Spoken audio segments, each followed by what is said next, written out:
Selamat datang di tutorial pelaporan pajak dengan formulir 1770S melalui e-filing. Tutorial ini berlaku untuk Anda yang merupakan karyawan berpenghasilan di atas 60 juta per tahun. Hal yang pertama kali Anda harus siapkan adalah bukti potong yang Anda peroleh dari perusahaan tempat Anda bekerja. Anda dapat menggunakan perangkat baik laptop, tab, atau smartphone yang terkoneksi dengan internet. Pertama, buka situs www.pajak.go.id lalu tekan login. Setelah itu, isikan nomor pokok wajib pajak dan password, serta kode keamanan dan klik login. Anda akan diarahkan ke dashboard layanan digital perpajakan. Klik pada tab Lapor, klik pada ikon e-filing, kemudian klik Buat SPT. Anda akan diberikan beberapa pertanyaan terkait dengan status Anda. Anda dapat mengisi melalui formulir, panduan, atau upload SPT. Pada tutorial ini, kita akan menjelaskan pengisian SPT 1770S menggunakan formulir. Maka, pilih opsi dengan bentuk formulir. Tekan tombol SPT 1770S dengan formulir. Tahapan pertama dalam pengisian SPT adalah isi data formulir. Isi tahun pajak, isi status SPT normal. Pembetulan hanya dipilih jika Anda menemukan kesalahan pada SPT tahunan yang sudah Anda laporkan sebelumnya. Lalu klik langkah selanjutnya. Sistem akan mendeteksi secara otomatis apabila ada data pembayaran pajak dari pihak ketiga. Gunakan data pembayaran tersebut untuk pengisian SPT dengan tekan Iya. Bila tidak, Anda dapat menggunakan formulir bukti potong sebagai acuan pengisian SPT.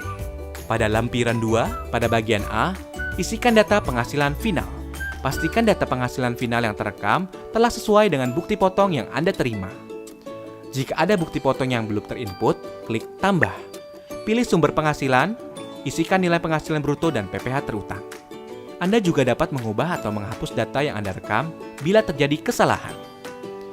Pada bagian B, isikan daftar harta yang Anda miliki pada akhir tahun.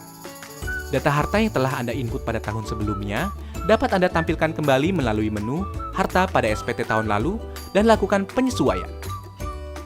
Jika Anda ingin menambahkan data harta lainnya, klik Tambah.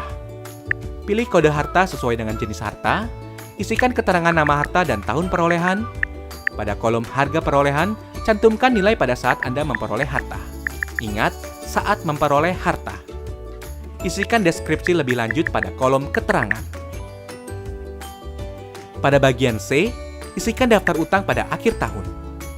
Data utang yang telah Anda input pada tahun sebelumnya dapat Anda tampilkan kembali melalui menu utang pada SPT tahun lalu dan lakukan penyesuaian.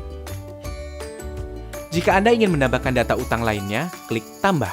Pilih kode utang sesuai dengan jenis utang, nama pemberi pinjaman, alamat pemberi pinjaman, tahun pinjaman, dan jumlah utang yang tersisa pada akhir tahun. Klik Lanjut. Pada bagian D, isikan daftar susunan anggota keluarga sesuai dengan kondisi pada awal tahun pajak SPT yang Anda laporkan. Klik langkah berikutnya. Pada lampiran 1, bagian A, isikan penghasilan bersih yang diperoleh dari dalam negeri yang bukan final antara lain bunga, royalti, sewa, penghargaan dan hadiah, keuntungan dari penjualan atau pengalihan harta, penghasilan lainnya. Pada bagian B, isikan penghasilan yang tidak termasuk objek pajak sesuai dengan pasal 4 ayat 3 Undang-Undang Pajak Penghasilan. Pada bagian C, isikan daftar pemotongan atau pemungutan pajak dari bukti potong yang telah Anda terima. Isikan jenis pajak, NPWP pemotong pajak yang valid, nomor bukti pemotongan atau pemungutan, tanggal bukti pemotongan atau pemungutan, dan jumlah PPh yang dipotong atau dipungut. Klik langkah berikutnya.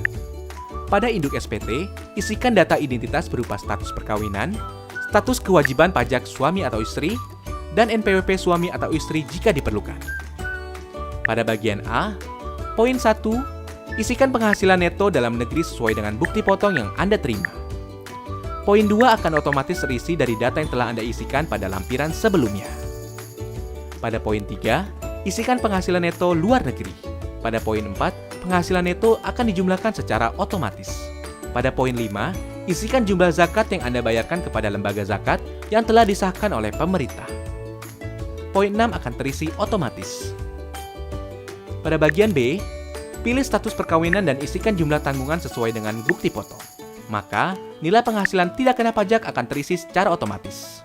Bagian C hanya perlu diperhatikan bagi Anda yang memperoleh penghasilan dari luar negeri, dengan cara membaca ketentuan yang tertera pada petunjuk bagian C10. Bagian D poin 14 hanya perlu diisi apabila Anda pernah membayar angsuran PPh pasal 25. Lanjut ke bagian E. Anda akan mengetahui status SPT Anda apakah nihil, kurang bayar, atau lebih bayar. Jika SPT Anda nihil, Anda dapat melanjutkan pengisian pada poin F. Jika SPT Anda kurang bayar, Anda akan diberikan pertanyaan lanjutan. Jika Anda belum membayar, pilih belum dan Anda akan diarahkan untuk membuat e-billing terlebih dahulu. Bila Anda telah membayar, isikan data bukti pembayaran berupa jenis pembayaran, yaitu nomor transaksi penerima negara atau pemindah bukuan. Isikan kode NTPN atau pemindah bukuan Anda, lalu isi tanggal dan jumlah pembayaran. Jika SPT Anda lebih bayar, silakan unggah dokumen pendukung berupa bukti pemotongan pajak dari perusahaan atau bukti pembayaran lainnya. Pada poin F, hanya dikhususkan bagi Anda yang secara rutin memiliki status SPT kurang bayar. Lanjut ke pernyataan. Centang pernyataan setuju bila Anda yakin bahwa data yang Anda isikan sudah benar. Langkah terakhir adalah ambil kode verifikasi. Secara otomatis kode verifikasi akan dikirimkan melalui email Anda. Salin kode tersebut pada kolom yang disediakan, klik kirim SPT, maka SPT Anda akan terekam pada sistem DJP. Anda akan mendapatkan bukti penerimaan elektronik sebagai bukti bahwa Anda telah melaporkan SPT. Jika Anda masih memerlukan bantuan, silakan kunjungi www.pajak.go.id atau telepon ke Kering Pajak 1500 200. Subscribe channel YouTube Ditjen Pajak RI untuk memperoleh informasi dan tutorial lain. Pajak kuat, Indonesia maju.